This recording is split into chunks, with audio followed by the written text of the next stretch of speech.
Welcome! In today's quick guide, I'll show exactly how to send a GIF on Telegram using the latest version of the app. It's super simple, and once you know where to tap, you'll be sending GIFs in seconds. First, go ahead and open the Telegram app on your phone. Make sure you're logged in and on your main screen where you can see your chats. Next, tap on any chat where you want to send a GIF. It could be a conversation with a friend, a group, or even your saved messages. Once you're inside the chat, look at the message bar at the bottom of the screen. You'll see a small emoji icon next to the text field. Tap on that emoji icon to open up the emoji panel. Now, at the bottom of this panel, you'll notice different sections like emojis, stickers, and GIFs. Tap on the GIFs option. This will open a collection of animated GIFs you can choose from.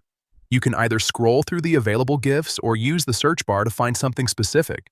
For example, you could type in happy, funny, or hello to quickly find a GIF that matches your mood. Once you find a GIF you like, simply tap on it. Telegram will instantly send it in the chat, and that's it. You've successfully shared a GIF. Sending GIFs is a great way to make your conversations more fun, expressive, and engaging. Whether you're reacting to a message or just adding some humor, GIFs can say a lot without typing a single word. Give it a try right now and make your chats more lively.